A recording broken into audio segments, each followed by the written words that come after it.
This live presentation was produced in Ashland, Oregon by the Rogue Valley Metaphysical Library and Event Center. RVML relies on the support of our volunteers, members, and donors to organize and present these programs. For more information about this presentation, or to borrow, download, or purchase other recordings from our catalog, please visit our website at rvml.org.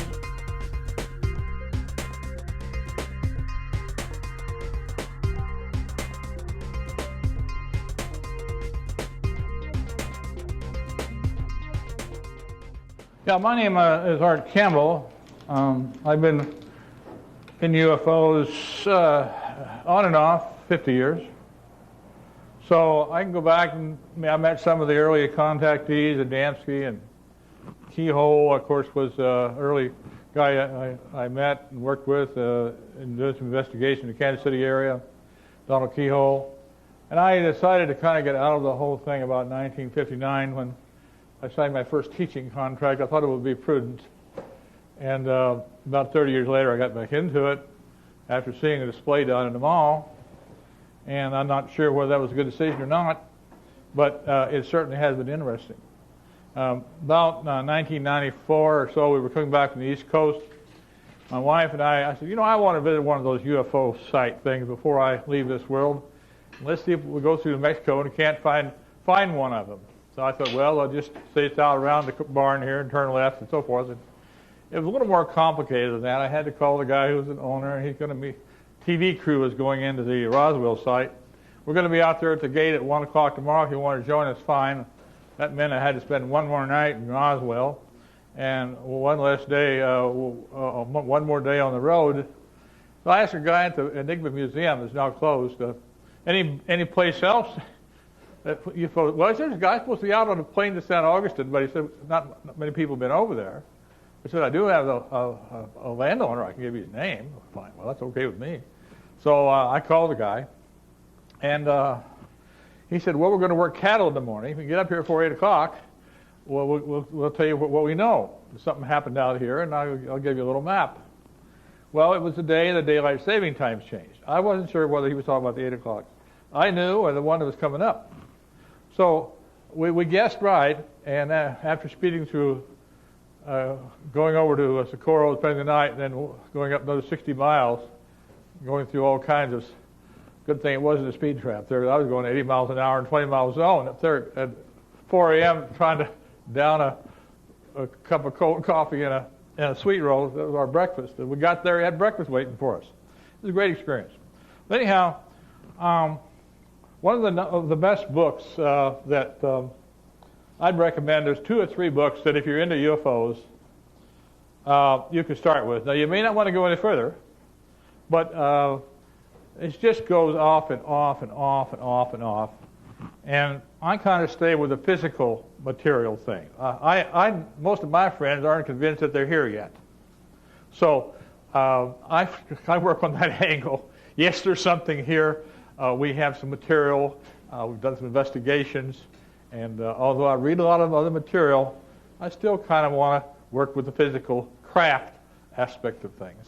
So as I was just into my investigation of this site, which you'll see pictures of, and since 1994, it's been 9 years now, and of 1997, a very well-known man came out named Philip Corso. And Corso said that in 4 different situations that I heard him in, he died 2 years later, I think 1 year later. He was a retired colonel, worked at the Pentagon. I'll show you some of his background here in a minute. He mentioned the planes crashed 4 times. It got my attention because everybody's talking about Roswell, Roswell, Roswell. Well, the money is in Roswell if you really want to know. You put the name Roswell on something, you get it on the newsstand, it's going to sell. And so I have a suspicion that a lot of the people putting material out about Roswell are just trying to capitalize on the name. That doesn't mean the material's anything wrong with the material. It just means that it's just overdone. It's just a horse that's overdone. So I'm going to show you what I've learned about Corso, and I had these made up by a graphic artist. And yeah, thanks, John. Most of these pictures I've lifted from UFO magazine and other sources. He was a retired Army colonel, and he was a range commander at White Sands Missile Range. He had the first nuclear battalion in Germany in the early 1960s. And he wrote this book, which I think there's several copies in the library here. And although it's not all relevant to UFOs, he talked about the Army's base on the moon, things like that, but I find it's one of the basic books that I would want to read if I was going into UFOs. Now, he was also advisor to President Eisenhower. He was 4 years on the National Security Council, and he was head of the Army Foreign Technology Division at the Pentagon. What does that mean? Well, his commanding general called him in one day and said, I have a file cabinet full of material, and I want you to do something with it. And he said, what is it? Well, he said, it's stuff that came from the Roswell crash. That's how Corso got his start in the Roswell material. And so he gave some talks. The first time I really he got my attention was in 1997. He was on the Art Bell show. He and Linda Howe were down at the motel in Roswell, and they had him sitting on the bed or something. And Art Bell said, did the alien technology you worked on come from Roswell? He said it was from Roswell, but I sometimes get the idea that some of it may have come from the San Augustine crash. It's the first time I'd heard anybody high up talk about it. I said, whoa, wait a minute, okay. So, then again, a guy was talking to him again at a conference in 1997. I have this on tape also. Were you privy to any other crash sites in Arizona and New Mexico? I was privy to the San Augustine crash and one other crash right down here in the south in Mexico. There were other two crashes I was privy to and so forth. Okay, it's the second time I heard about it. So the guy that was asking the question is named Ted Lohman. Ted is a disc jockey and been in UFOs for quite a while. Ted had kind of endorsed a crash in Socorro, by the way, which is where Barney Barnett lived, who was the guy who supposedly discovered the plane's crash. If I'm going too fast, will somebody hold up their hand like this? I do talk fast sometimes, okay? All you have to do is do that, and I'll slow down. My wife, we have that signal we've had 40 years now. There are other signals, but that one means you're talking too fast. Okay. So, and there were others. And so he more or less endorsed the Socorro crash, which was outside of Socorro. There's a cliff there. They found where there was some burn marks on the cliff. Somebody tried to chip off the burn marks. And it was a bunch of hokum. I'm sorry to say it, but this guy had kind of endorsed this Socorro crash. So he says to Corso, was that down in Socorro? He said, no, it wasn't Socorro. It was down in St. Augustine. I got a map, and Roswell right through my area, through the Trinity site where the first A-bomb went off, and our site we're going to be dealing with today is the St. Augustine site over there on the left. So it was not a Socorro crash. So he's talking, this is the third or fourth time now, man has said, explain the San Augustine crash. And that's about, the distance is about 165 miles. So we're getting ready for that video, Jordan. He said it'd take about 20 seconds to set up. And we'll be starting it very, very shortly. I'll make a couple of other comments while we're going. So I've done quite a bit of presenting and decided the best thing to do is present a video so that you would make a video so you'd see what is actually going on. So this is the result of that work. And this is the site I was working now at this site since 1994. Most of the stuff was found in 95 through 99. I've been there 7 out of the last 8 or 9 years. 7 years.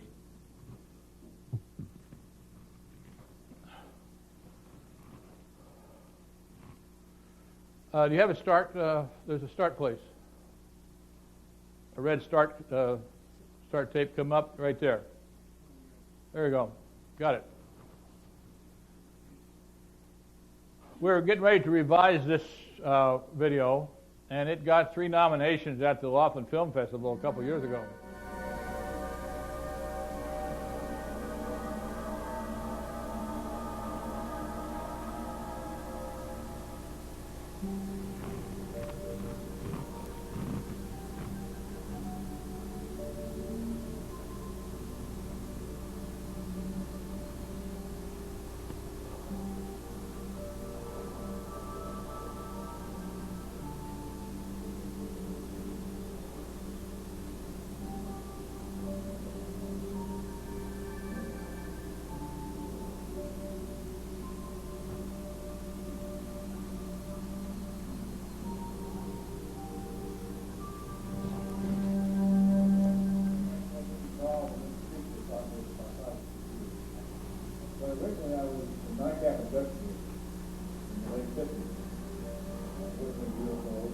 That's Tim Bewley. You see him on the local TV quite a bit.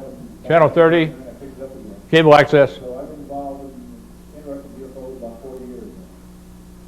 That's a lot of time you put into it. Well, actually, not all that time was devoted to it. So you have quite a few things you want to show us. I do. Now, Art, you said you made some discoveries. This is amazing. What is it? I don't really know what it is. We've had medical people look at it, and they think it might be some kind of a bag or container that's been collapsed or something, but we showed it to a couple of cattle inspectors the day we found it. Thought it might be part of a cow or a petrified piece of something, whatever, and they said, that ain't no part of no cow. And this side is so much darker and browner. Any ideas? Well, a couple of forensic experts said it had been an explosion or a really hot environment. And also that part was buried in the sand when we found it, and the other side, as you can see over here, is lighter. We think that was probably kind of scoured out by the elements. Exposed out to the sun and Right. weather and all. I was not sure what the material was, so I made arrangements to take it to a materials lab to have it analyzed. That was right here in Portland. And weighed it in a crucible. In Portland. The chemist took the sample into another room to be heated in a muffled furnace. We burn off all the pure material and leave only the contaminants.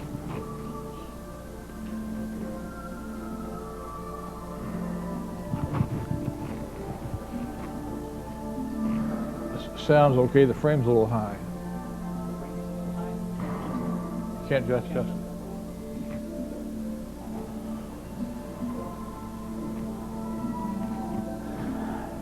was then cooled and weighed again.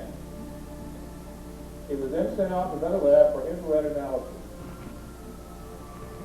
The weighing process showed there was 4,700% contamination on the material, and of course that means that it's 99 and 53 100% pure. Sure what? Pure high-density polyethylene, common household plastic. Not very exciting till we got inside.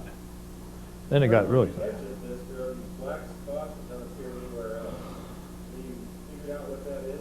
We've had it sent to a laboratory, Tim, and it turns out that it's congealed natural and synthetic sulfonated oil. We think it might have something to do with what's inside, but we're not really sure.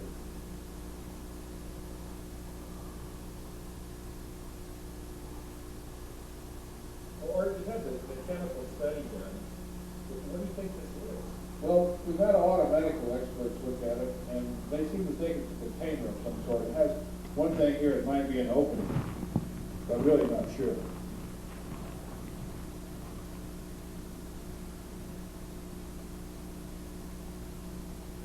Here it seems to be broken open. Any ideas on that? Well, I'm pretty sure that being in the area where there's a lot of cattle browsing had something to do with it being broken open, but it's really kind of fortunate we were able to look inside it. Do you think there's more on the inside? Well, we found some material inside there that isn't plastic, isn't high-density polyethylene, and we had it sent to a laboratory. Now that's the size of a pinhead. What was remarkable, though, was what was found in the starch. Among other things, we found a tiny microscopic flat gold wire, some 7 microns wide and about 1 micron thick. Now reach up and get a hair from your neighbor. One hair. Pull out a hair. That's I it. photographed it with a red human hair for comparison. The hair was about 70 microns thick.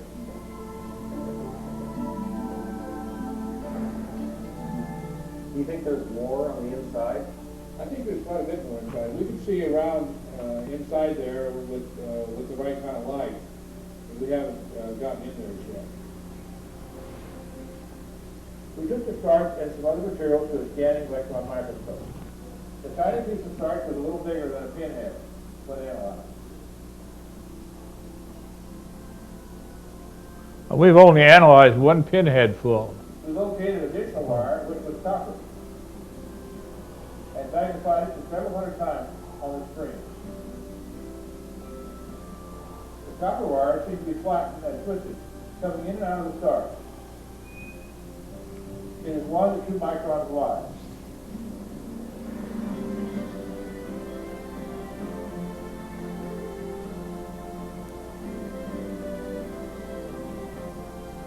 That's flat, twisted copper wire. Smaller than the gold one. After various magnifications, we decided to take a Polaroid photo. The camera is built into the machine to show the 100 magnifications. We were astounded to learn that the starch contained silicon, potassium, sulfur, titanium, iron, calcium, and the copper wire, in addition to some blue fiber found earlier. On one pinhead.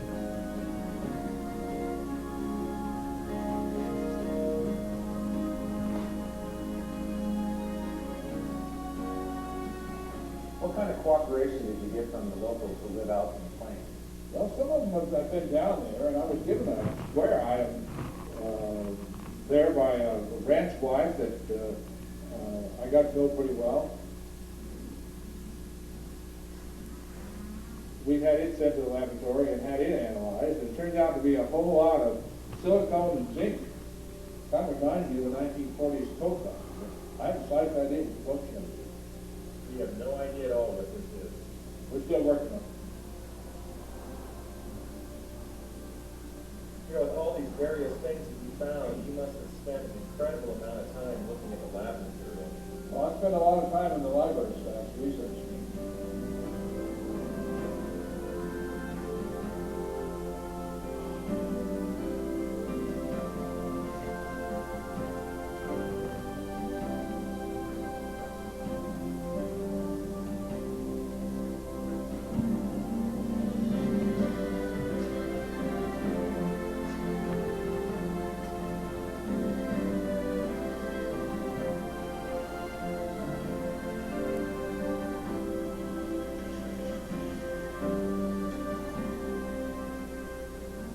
I went down to the plains, good weather and bad. I made 6 trips to the plains and put over 30,000 miles on my pickup and my van.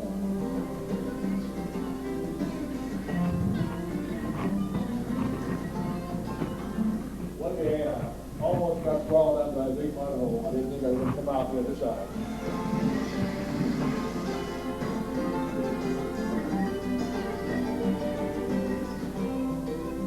Each time I came back, more material was shipped out.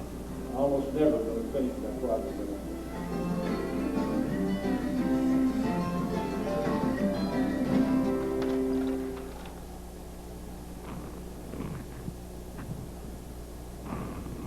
Art, this looks like regular household aluminum foil that's dirty and burnt.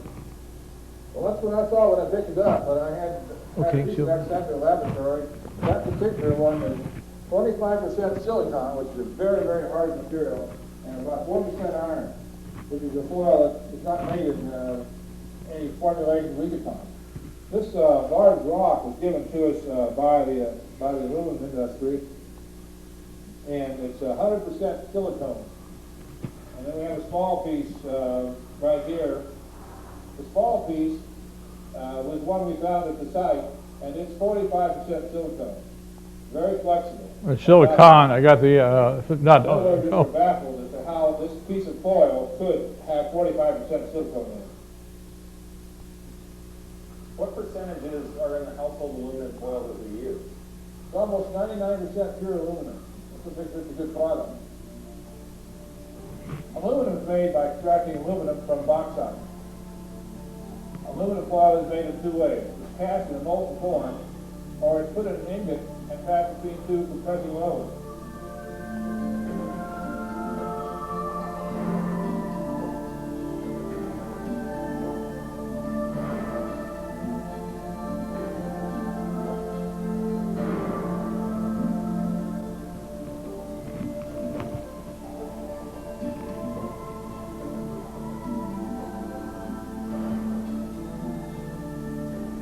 Aluminum becomes foil when it reaches 6,000 of an inch in thickness.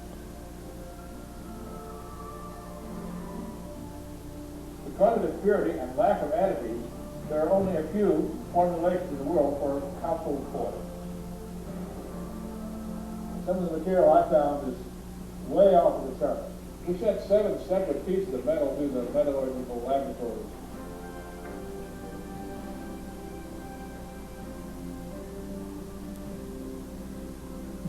And they used what they called an energy dispersive X-ray and told us what the metallurgical makeup of what we sent.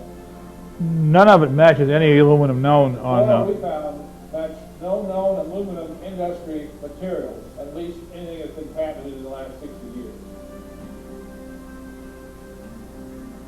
Of the 640 kinds of aluminum formulations, our material matched absolutely none of them. Our foil had levels of silicone and iron at extremely high levels, not known in the aluminum industry. What can you tell us about the site? Well, the size of it is a pretty good size. It's about 135 feet long and about 28 feet wide. That's where I found most of the material.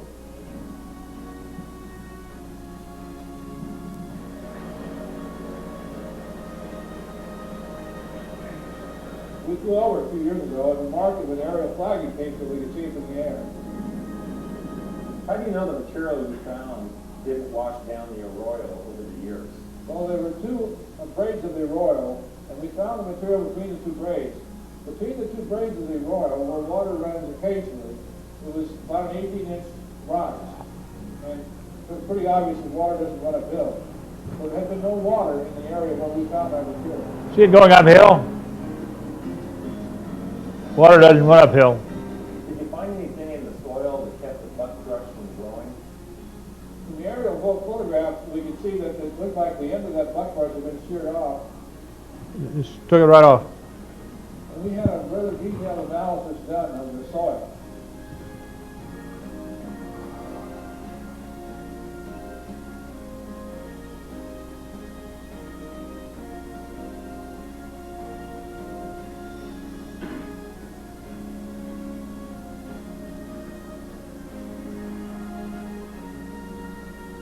And it turns out that there's nothing in that soil that would cause that buckthrush not to grow. So there had to be some other reason for that buckthrush not to be there. Were there any witnesses of the crash site? But we think it happened about early July of 1947, about the same time as the Roswell incident, only maybe about a week earlier. And there was a gentleman who was working on the plane as a civil engineer named Barney Barnett, who we think came upon the site. He told a number of people about it. He was with the 88th Division and the 313th Engineers in World War I. What an incredible man. Valedictorian of his college class, 1913. Went from recruit to captain in 18 months. Sharp man.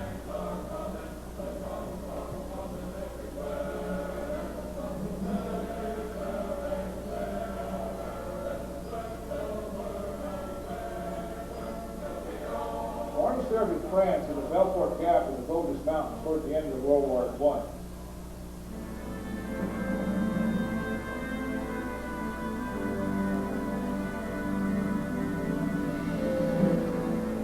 He was an engineer and helped supervise trenching, stringing barbed wire, putting up gun emplacements, and things like that.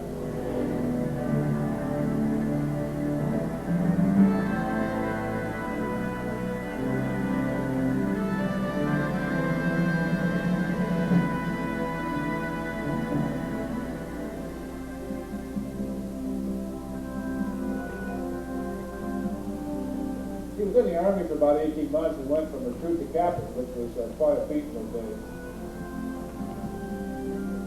After he got out of the Army in about 1919, he worked in the Texas, Oklahoma area on big projects, dams and highways and other engineering projects.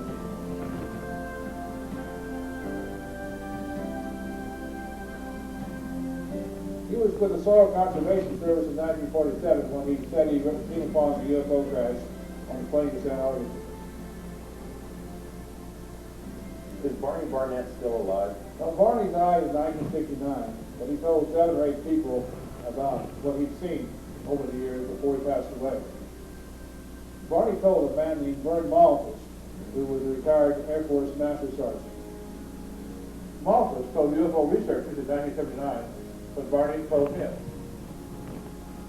He said he was driving on the plains in July 1947 when he saw something glinting in the sagebrush a few hundred yards off of the pavement. He went over there to find out what it was. Thought maybe it was a plane crash. and he saw a disc about 25 or 30 feet diameter had been split open with 4 small bodies, each about 4 foot tall, laying there. He was a surveyor. Gray jumpsuits. There weren't any buttons, zippers, or belts or anything. It seemed like tight-fitting material. And they had 4 fingers on their hands. Is there anyone in the Plains area that actually talked to Barney? Yes, there's one man who lives in Socorro that I talked to.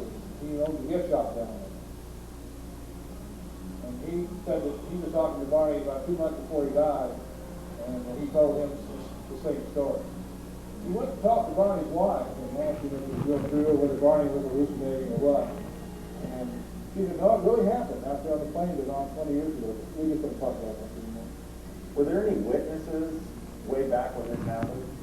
While Barney was looking over the crash site, he said some archaeologists came up. There was a group known to be camping and working the first 2 weeks of July, a few miles away, at a place called Fat Cave. They were doing a survey for our digs began in 1948. Eventually, the group uncovered over 4,500 artifacts. What kind of cooperation did you get from the locals who live out in the plains? I was quite surprised. It was really quite good. And they were really quite nice people to work with. I did a lot of work with maps, so I had to trace ownership back so I'd know whose land I was going through or whose land I was going to.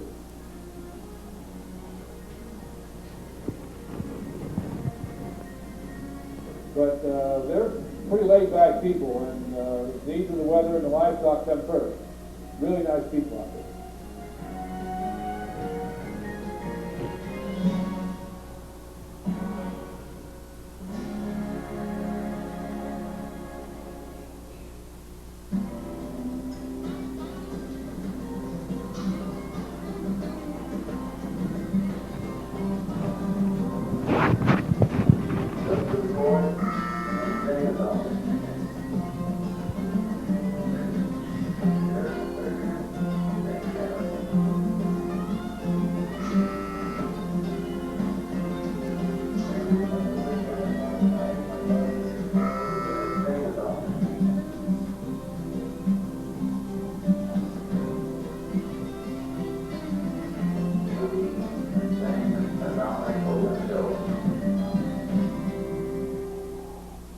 Art, it's amazing seeing all the things here today, what you found at the site and the amount of traveling and research you've done. How much time have you actually spent working on this project? Well, it's been about 6 years, closer to 7.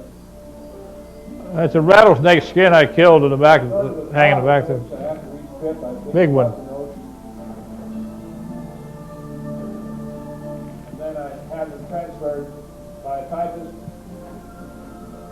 Putting material together was painstaking work.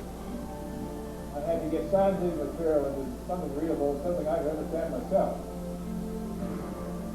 I spent many hours in the darkroom and doing layout work for a book I put together.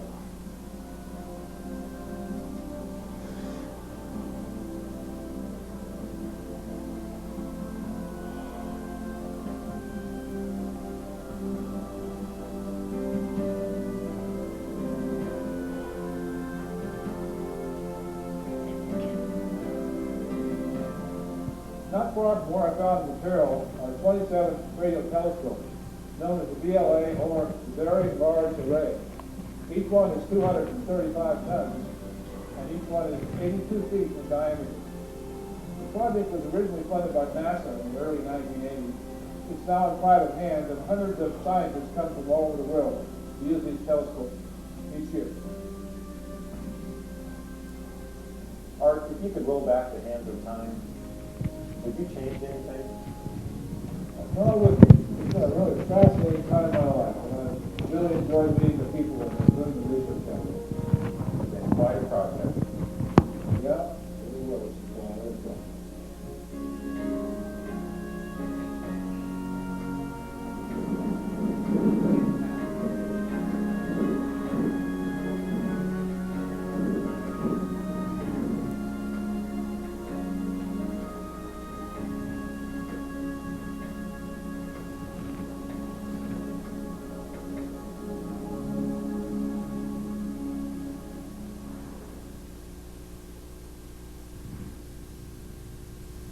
tad bit more here.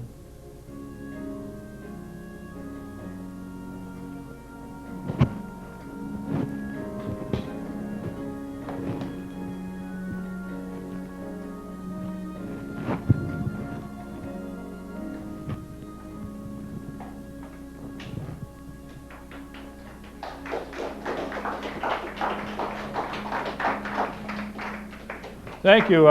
I think I told a lie in there. So would you change anything? I don't think I'd pick that damn thing up if it was gold plated after all the money I've spent on it and so forth. I'm going to run on down. We've got quite a bit of additional research. So I've got. I'll start in with the artifact, what we know on that. Need the lights again there, John, if you don't mind.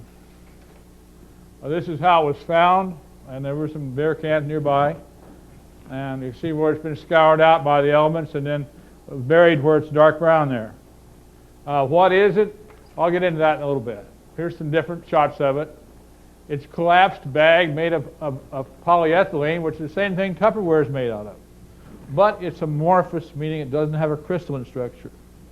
And a professor at OSU told me, he said amorphous polyethylene would be very similar to Jell-O. Very, very soft, but tough, if you could make it, because we can't make it. So apparently this thing hardened in the elements after 50 years or more. And the only entrance we know of was in that little thing there.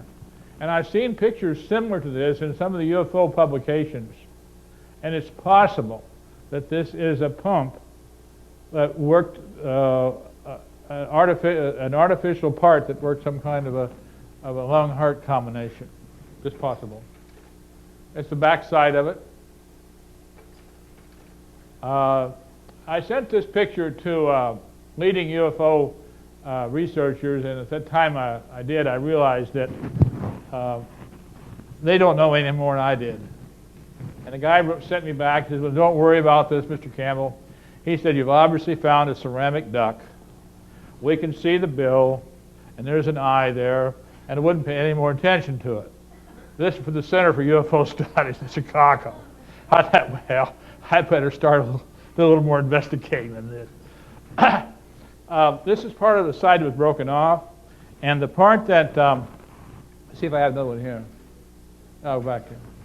The part that we analyzed and got the pinhead full of starch is right here. And that's all we've been able to do is get in there. I'm looking for some way, somebody to help me do some analysis, but I'm not going to be cutting it open. So that little pinhead came out of there, and we got that much on the pinhead. 9 elements, gold and copper wire, blue fiber. My God, the thing must be packed in there with stuff. We have had it CAT scanned. I'll show those to you in a minute. This is what I think it looked like before it collapsed on itself. And I found what appears to be, let me get my little pointer out of here, what appears to be a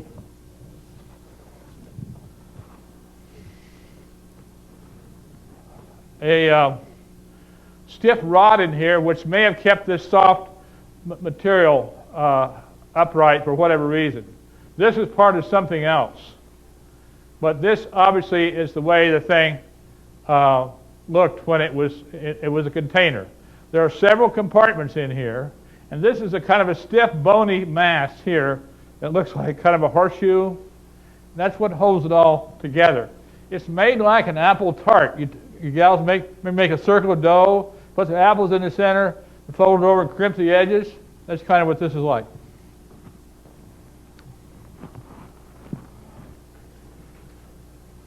Okay, we had a CAT scan. This is some very new information. And we had 98 views of it made on a CAT scan. And the view we're going to look at here is number 66. And it goes right through this spot here. But there's a lot of solid material inside. The white is solid. From one side, it doesn't show. From the other side, it does. It's probably foil. And one of the people that looked at it, the X-ray technician that's been helping me with it, said, it's built in. It's not something that came in through the opening. That opening wasn't big enough to get this kind of stuff in there. This is solid. That's solid. And that's almost 1.5 inches long. by our measurements. That's solid, solid, solid. So I'm hoping someday to get in there, somebody with a drill, we can drill in, find out what the material is, and dump the drill dust out and have it analyzed without destroying the thing. Okay. I'd like to go on to the shoe, which gets quite interesting. The shoe's not on here because we didn't have it analyzed when we were doing this. We found a tiny shoe. And the shoe basically will not fit any known size. Not fit any known size that we know of. This is about 1 1/8 inches across, 4 7/8 inches long, and the insole essentially is on this black area. Now it looks huge here, but you'll see it's not as big as it looks. This is what the sole looks like. It's a crackle finish, so when it was flexible, it opened up, and when you walked, it could grip the surface it was on. That's the bottom of the sole. There were 2 pieces of fabric hidden underneath. I say hidden because all the other fabric had long since rotted away.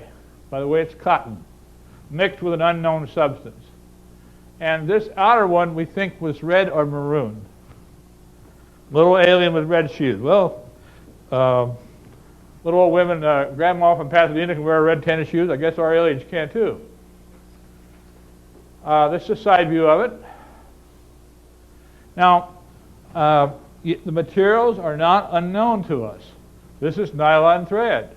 Nylon was first synthesized in 1935, and we were just beginning to get nylon stockings. Some of you ladies will be around to remember, before World War II. Well, they didn't come out after the war. This is rubber. But it also has some oil in it, and one of the oils is lecithin. Anybody know in health food what lecithin oil does in health food circles? It helps increase the circulation. But wouldn't that be nice to have a shoe sole where you would not have sore feet all the time? I don't know if that's what it was for, but interesting speculation. Here it is again. But where do kids wear their shoes out? You guys have had children. When they're crawling. Toes. See anywhere up here? This is actually a piece missing here. Nowhere here. All the wear is in the center.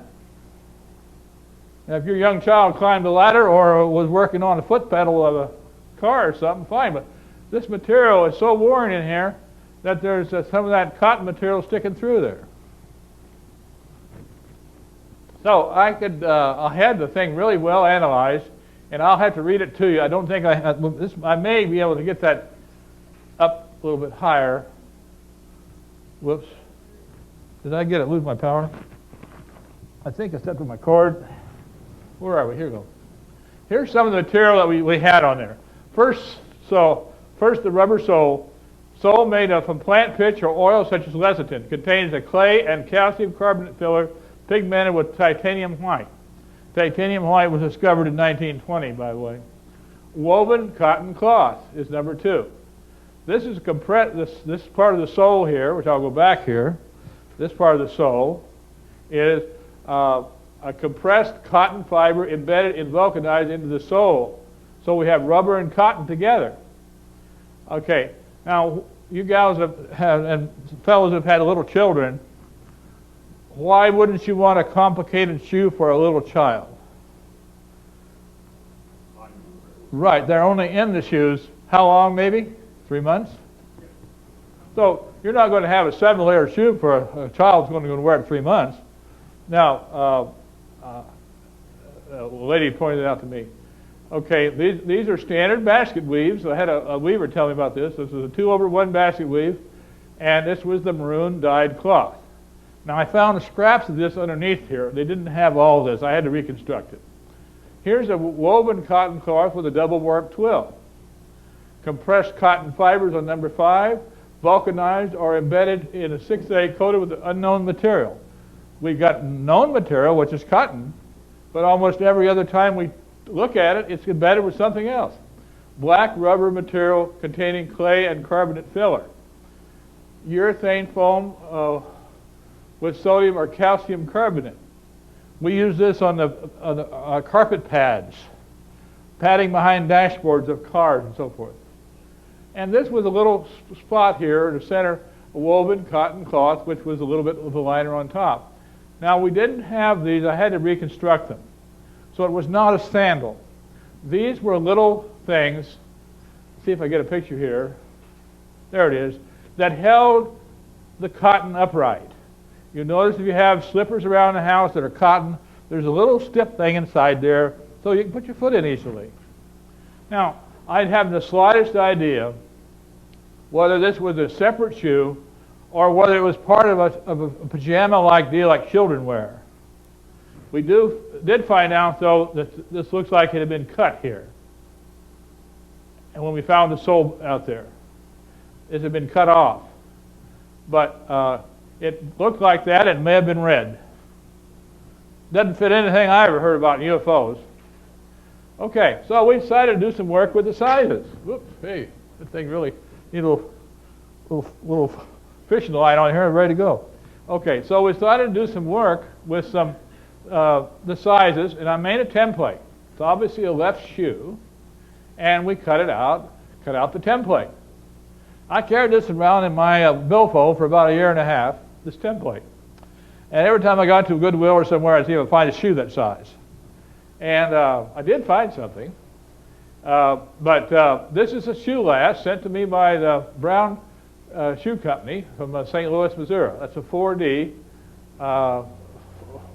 size 4. And our little foot does not quite fill that up, does it?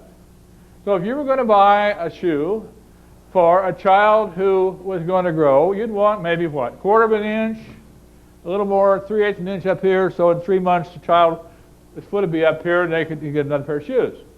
Well, obviously,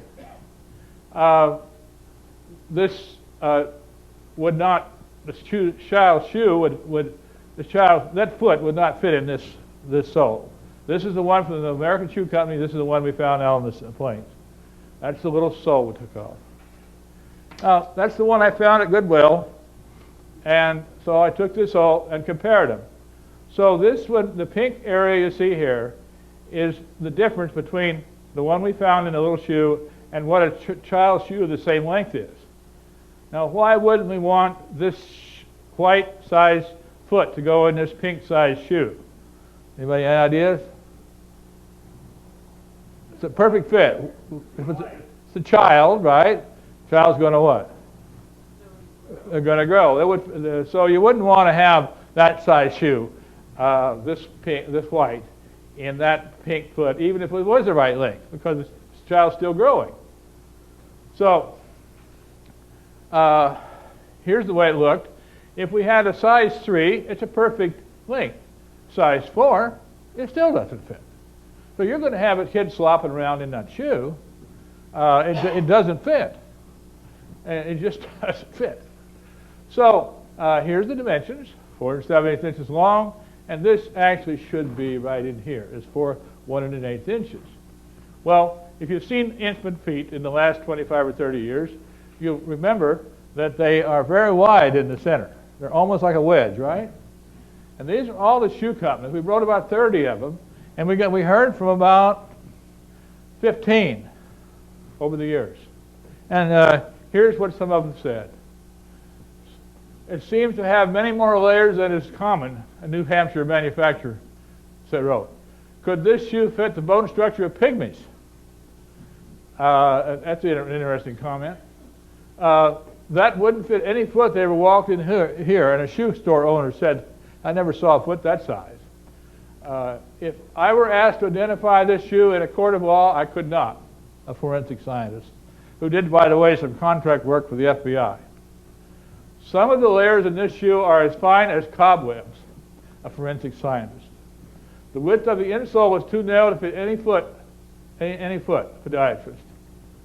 And this is really tiny. It could not fit the bone structure of a foot of these lengths a podiatrist.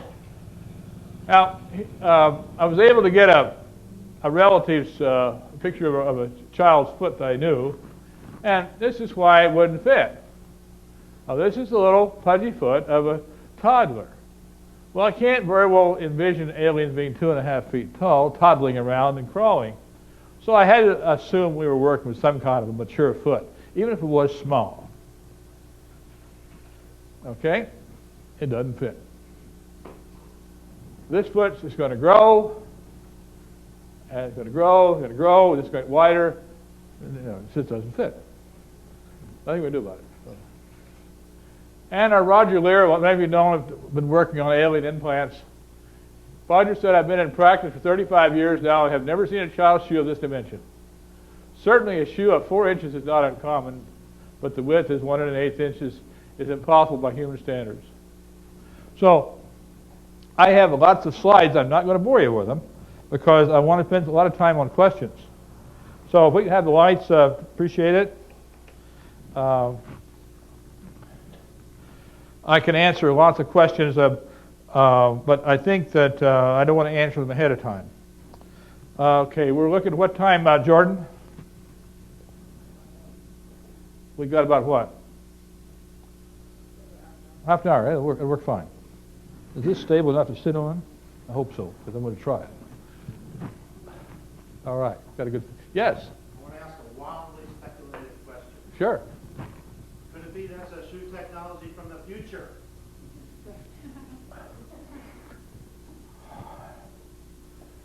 Well, our feet are going to have to shrink a lot to get into that shoe. No, I mean. Oh yeah. Oh, I get you. I get your question. Time traveler hypothesis. I talked to a guy at Nike. Now, they won't even answer the phone if you say shoe on the phone. You've got to sign to get in to see them. If you get an appointment, you've got to sign a release that you're not bringing in any materials that they might construe as being in a shoe, so you won't sue them and so forth and so on. I was up there 2 days ago trying to take a picture. I'd gone in there 4 years ago, and I could walk in and it says Nike. Now, after all the terrorists go, they've got a mile-square complex up there in Beaverton. Not one sign says Nike. If I wanted to put am I right, Tom? If I wanted to put a bomb out there, I could put it in a custodial place. I found one, but anyhow, I talked to a guy one time who belonged to Nike. I read an ad, the Beaverton, what's the paper out there in Beaverton? Valley Times. And I said, wanted. This was about 5 years ago. Nike employee interested in UFOs for an interesting project. Well, if I can't get in there, I'll bring them out. So I got 2 emails. One didn't pan out, the other did. Guys, next time you come up, I'd like to meet you. I took the shoe with me and went in there, and he said, well, I'm working research and development, but he said, you can't use my name. I said, I won't. And he said, we know about all these materials. I showed him the list, what I had here. He said, we know about all these materials. He said, the lesson oil is very interesting. We haven't ever thought about lesson oil in a shoe. But we have natural rubber. He said, you can't get natural rubber these days. We don't use natural rubber anymore. And a lot of this is made out of natural rubber. And he said, we know about some of these materials. He said, we'd never be able to make money putting them in a shoe. He said, obviously, this shoe was made for a special purpose. He said, I can't give you any more than that. I did not tell him I was doing UFO research, although I think he suspected it. And everybody I've gone to, I'm not going to say I'm doing UFO research, it's a good way to get the door shut in your face. Yeah? Is it possible that the cotton and the rubber could have just degraded over time or shrunk with the weather?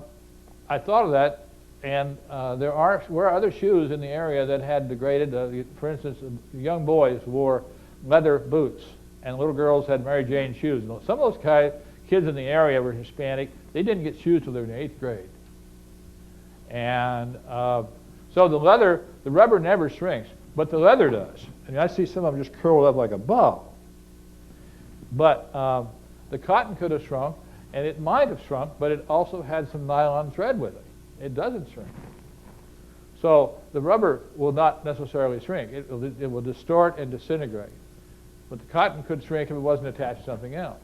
So this cotton was firmly vulcanized into that rubber. Yeah. Do you know of any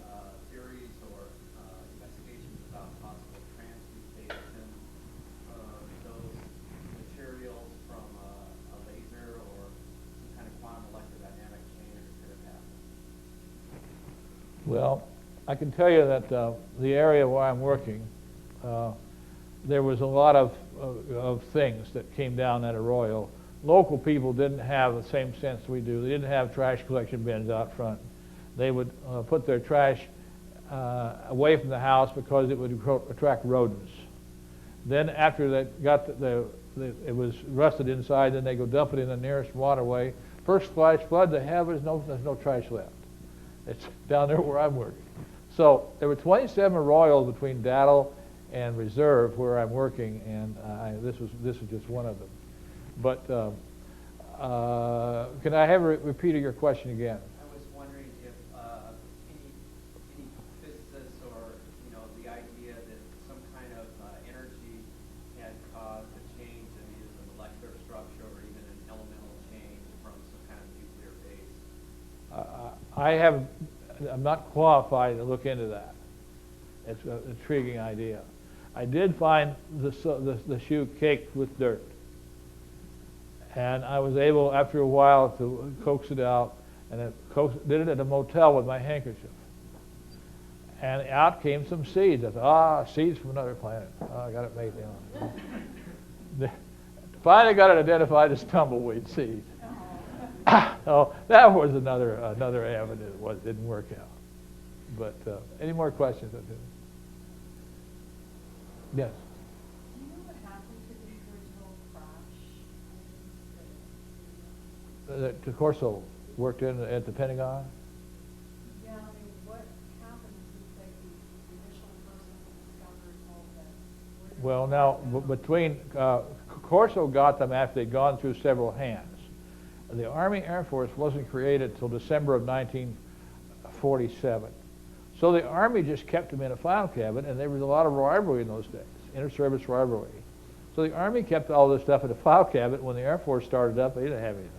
What about the disc that they talked about? The disc? Body. Well, The disc in the body. okay, let me tell you what I know about it. Barney found a 25-foot disc. It was not the Roswell disc. There's no way that a man in a 1939 pickup truck can drive to Roswell, a 7-hour drive, and get home by 6 o'clock that night, which was in his wife's diary, and discover the Roswell crash. And it was 160 miles out of his area. His area was 70 miles long and 70 miles wide, and it's very specific, and it was set by law in 1941 when they created it. So there were several theories on it, but near about a mile and a half away, I discovered a loading ramp. And that thing isn't still here, that I'd draw one for you, but a loading ramp is simple, cut with a bulldozer, near where a truck could back in, and it's an angle cut by a bulldozer, and nearby will be a flat surface like a road, so you could drive something on a flatbed truck if the truck was buried, so to speak. And I found that, and there's no need for heavy equipment in cattle country. They do use a few backhoes, a few front loaders now around the barns and so forth, but in those days, the cattle were just eating out of the range and with them. So, as far as I could tell, there was a man named Andy Key. And this will be in my book when it finally gets out. And he was, the landowner was rather elderly. And Andy was young, in his 20s in 1947, 48. And he told his sons and his wife that he'd help the Army recover a missile right there near where I'm working. But he would never talk about it. And my thinking is that they would, first of all, if Barney Barnett saw something shiny out in the sagebrush, the first thing you'd want to do is make sure it didn't shine anymore if you got there and you were the Army. Let me back up just a little bit. This gets quite confused with the Roswell crash because we have a lot of people wanted to add Roswell to Barney Barnett, and you've got Randall and Smith and a whole bunch of writers going through the 90s making all kinds of fantasy statements. But as Barnett was looking at these bodies, and they're the same descriptions that you hear now about the Roswell crash, 32 years earlier. He couldn't have known what an alien body looked like unless he'd seen one. And he said some archaeologists came up. And shortly thereafter, the Army shooed them all off. My guess is when the Army got there, they would have covered that shiny surface up. You could have used a truck tarp. You could use ponchos or any number of things to keep that thing from shining. Only 30 feet in diameter, so it wouldn't be that big a thing. I think they probably took it out at night. And they may have used that loading ramp up there to get it on a flatbed truck. Got it up somehow up this little road. There were roads in there. It wasn't in the middle of nowhere. And a postmistress remembers going to work somewhere in Magdalena and seeing something going through in 1947 on a flatbed truck. And Vern Maltus, Barney's friend, who was talked about this, said that Barney told him he thought they had shipped it out to some railhead somewhere and had taken it somewhere. So that's where the craft went, into the abyss, which may have been in those days Wright-Patterson Air Force Base. The bodies probably were put in different places. Corso said he worked on Roswell bodies. He saw the reports, autopsy reports at Walter Reed Hospital that were, they had a laboratory they financed there.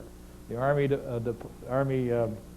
R&D financed a kind of a little autopsy area, and they had the bodies autopsied there. And it talked about what they did. And he said that one of the things that they were doing were taking clones and adding artificial body parts to make them more efficient. Possibly this is what I have. Possibly. But anyhow, yeah, did I answer your question about the materials? Did I get your question answered? Oh, yeah, thank you. Okay. I get a roundabout answer. When I do like that, if I go roundabout too, another signal my wife had. Okay. Any other questions about that? Yes. Yeah, that was a good video that you showed. I guess you made that. I'm glad you made that. That's really well. I made right here in Ashland, actually. Really? Yeah. I'm glad, because this one is for some reason less well known than the other one, or two that I remember were at the same weekend too, got confused. But there is an account of this from Barney Barnett and those other people and the sheriff and the military and taken away 5 o'clock in the morning. All the things that you said in one of the books, I can't remember. Oh, there are a number of them. They're all mixed up. Yeah, the accounts are mixed up. The Sheriff Wilcox wasn't involved in this one. But a lot of them, he was such a credible witness, they tried to move him like a chessman all over the Southwest. He belonged right there in his little area where he discovered the UFO. Very credible man. Any question? Any more questions? I want to show you a couple of things here. And might get some more information from you. One of the things that I guess I must have kicked my plug out again. This time I'm going to bring some tape.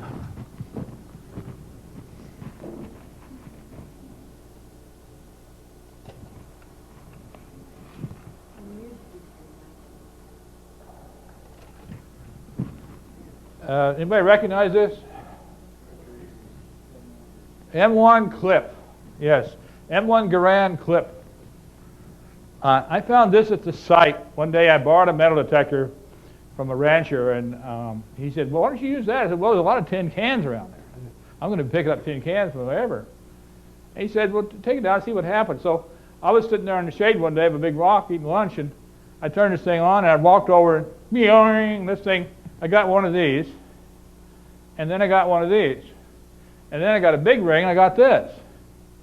Now, this is a military gun that is only used for military purposes. It was a standard issue in 1947, up to about 1958 or so. M1 Garand. And by the way, I've even checked to see where these shells are located. There's a code on the back of here, and these 30 caliber shells were all loaded at the Denver Arsenal in 1942 and 43. That puts it well before the 1947 deadline. And it was really quite an exciting find. I have a little bit of an interest in military stuff anyhow. So here's the actual clip. from a book showing how it would have worked into an M1 Garand. Anybody ever fired an M1 in here? Got one man, yeah. Two. A lot of kick to it, but would it be a good hunting rifle? No, too heavy. 11 pounds, wasn't it? 11 pounds, 6 ounces, something like that? Yeah. And so there wouldn't be any hunters down here shooting deer. The ranchers go out for elk. That's the big deal in New Mexico. Deer you can find all over the place. Find them in your backyard. They go after elk, but this gun would not have worked for that. Here's the rifle it came from. And there it is. It's showing you the clip here. Come on, back there. There it is. Well, I got it here somewhere. Come on there. Well, forget it. Anyhow, that's one of the things I wanted to show you. And then the other one, this is an interesting story here. I talked to Harry Truman about UFOs. I'm probably the only one alive. I said I tried to once. Harry Truman was a short-tailed family member. This is Harry, 1906, behind the tree. He played the piano at a wedding where my father was, and his sisters were being married to one of his cousins. Well, that doesn't make me one of the family. But one day I was standing in his museum in Independence. They'd opened it up, I believe, in 57, and I was there in 58, and I'd been going to art school in Kansas City. And I stopped by, and I was looking at a sculpture in the foyer one day, and he walked in with a driver, just coming into his office. And I said, well, here's my chance to meet an ex-president. And so I stuck out my hand, he stuck out his hand. It was a very, very friendly fellow. And I did a picture of him in those days. And I said, Mr. Truman, my name is Arthur Campbell. I'm the son of Taylor Campbell. He said, yes, I know Mr. Campbell, and know of him. He didn't know him personally. And I said, we're good friends with Rochester Colgan. Well, Colgan was one of the people that he played the piano for when they were married. Yes, said that Rochester had just gotten back from the National Guard tour in Europe and so forth and so on. And I said, I don't know whether it said Mr. Truman or Mr. President, but I said, Mr. President, do you know Major Donald E. Kehoe? He looked very, very puzzled. And I said, he's with NICAP. And he said, well, what does that stand for, Mr. Campbell? I said, National Investigation Committee on Aerial Phenomena. He still looked puzzled. And I said, they study flying saucers. He said, well, Mr. Campbell, it's been very nice talking to you. I've got a little work to do in the office. And so that's my one famous contact with Harry Truman. 36 years later, I find my name mentioned in a letter to Harry Truman from Donald Kehoe. And I understand from, maybe find it here, that's Truman's handwriting, says file on it. And there's Kehoe's signature. And I won't read it to you, but anyhow, it says that he would like to have some congressional hearings. Letters dated 1959, and that Mr. Campbell has said you were interested in UFOs. I'm glad I didn't see it, or my dad didn't see it. I wouldn't be here today. I mean, it was a shock. But it's a very interesting, period in life. Do you have any more questions? Yes, yes. Was that a shell of that M1 weapon, or was that a bullet? They're all empty shells. They're all empty. Right. I came up with a question. I asked a bunch of military guys about those days, and the gentleman that's fired the M1 here might be able to enlighten us on it. But when you went to the rifle range in a military camp, you had to keep your brass. You told how many shots you'd made. Now, sometimes you turned it in right then, or sometimes you kept it with you and turned it in the next time you went to the range. Am I right? Something like that? Yeah. And so most people just do it in their pack. Well, apparently the shady lunch spot I'd found, somebody else had found years ago and dumped the pack down there. It may have been a bivouac for a couple of days while they cleaned up the site. And they left the shells there. That's all I could guess. Yeah. You're one of the few people I've ever met who actually met those Corsos. What were I did not meet him. Oh, you didn't? No, he was well screened and with an entourage, and but these comments were all from media, comments that he made. And I have I'm working now. I've written George Knapp. Anybody who knows who George Knapp is? He's a radio TV man in Las Vegas, and he talks about Corso, and he said he was a credible witness he's seen. He's honest, has a sense of humor. He is very credible, and I've written George Knapp to see if I could get permission to use that on that thing. I would say possibly he's the one big witness that came out of the woodwork that they've been waiting for. But some of the UFO writers, he's kind of stepping on their territory a little bit. They don't say the same thing he does. And so I've asked, two of them that told me they think that William Burns, who produces the UFO magazine, had gotten him to say a lot of this stuff. Well, okay. Now, what did William Burns know about the plane to St. Augustine? Maybe Roswell, but not the plane to St. Augustine. So I don't know.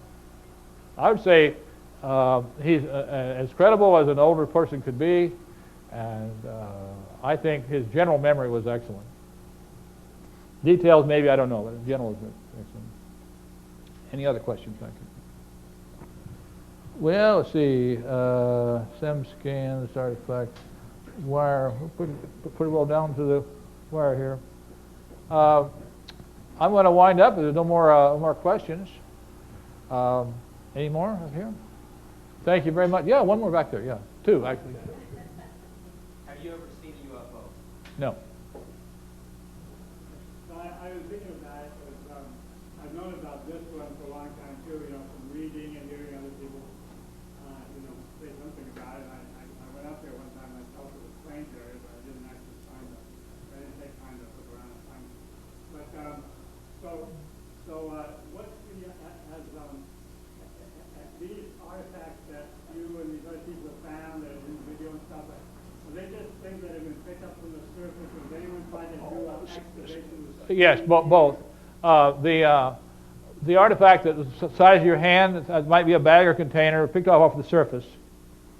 I picked up some wax pieces off of the surface. It looked like they'd come off of something, like they were around something. And in one of Bob Lazar's talks, he said that he went inside one of those crafts at S4 and Groom Lake, and it looked like everything was coated with wax inside. My guess is that'd be a great insulator to keep somebody from getting in contact with something they shouldn't do. And I may have gotten some of this wax flaked off. I don't know. I can show it to you if you want to see it. I got pictures of it here. Well, I was just wondering about, has anybody done any digging? Yeah, I did some digging. I'm the only one that's been working that site. How deep? I went down 20 centimeters. And some of the material I found was wax. I found some other material that was probably brought in by rodents. Even that one piece of foil that I told you that had 50% silicon on it may have been brought in by rodents. Pack rats find things and bring them in and put it in their burrows. And so I've done a little digging, and but most of the stuff I found on the surface. And is that site protected at all? Is it on private land or public land, or what's the status of the site itself right now? Well, the landowner prefers that I not tell people where it is. You have to go through private land, and it is on public land. But it's his grazing land, which goes like more or less owning it. Okay, one more question back here. Yes, I believe you had a question here in the tin shirt. I think you had one there. I asked if you ever any other experience personally with Nothing other than investigating the George Adamski contact claim, 1958. George Adamski was one of the early guys that wrote another one. What was the first UFO author to get into a book. I have great respect for his photographs, but I suspect that he was drawn along into this lecture circuit thing because he was his way of being paid around the world. And I don't give a lot of credibility of some of the stuff he said, but I really thought his photographs were great. And he claimed but 2 weeks before he went to London, that he'd been taken off a train in the Kansas City train yards and been taken to Davenport, Iowa in a flying saucer. And he gave a speech up there, came back on the train. Well, I asked Donald Kehoe at the time if he wanted me to investigate. He said, by all means, and I'll send you a badge. Oh, it was the neatest thing you ever saw. Silver, you have NICAP investigator on it. He said the first person you start with is the guy who's the head of the railroad security. Then get them to tell you where to go. Badge got me in. I went down and talked to the 5 of the train crew, the engineer, the fireman, the conductor, porter, and brakeman, I believe. And train never stopped. They don't remember Adamski. Train never stopped anywhere. He couldn't open the vestibule from outside. So I think Adamski was setting up a deal, like you asked me if I'd ever seen a UFO. I think he was setting something up so in 2 weeks hence when he went to London, he said, yeah, they took me from Kansas City to Davenport. Well, this was my first and last UFO investigation with George Adamski. And I have a chapter in my book called George Adamski and the Rock Island 508, which he took to Davenport and back, I'm sure. Any others? The book, it's still in process. I haven't got a publisher yet, but I'm pushing back here yet. What do you think of the Billy Meyer photo? Did you ever check it out? I'm impressed. I'm impressed with these early photos. Yeah, early photos. I'm impressed with them. I'm a photographer. I taught photography. I have a little more than an average knowledge of it. I like to think I do. I don't know about his material, but I have a feeling he got a crowd of people around him, and that they may be influencing the media and so forth. But initially, I was rather impressed with these photographs. I still am. The videos particularly. Okay. Anybody else? Well, it's been very nice talking to you, and I'll be hanging around. There's some material back there. I would very much like it if you leave me your name, please. I need an email and a name, and put it in a little gray box back there. Because when I get material, I will send you're making out an address label for yourself. So don't just give me some scrawl, because it's going to come out of the mail. I'm investing 37 cents in you, so make sure you get a good label on there. So if you'd like to, sometime before you leave, there's a gray box back there, and there's some pens and pencils and some labels. And if you can give me your email or address, I'd really appreciate it. Thank you very much.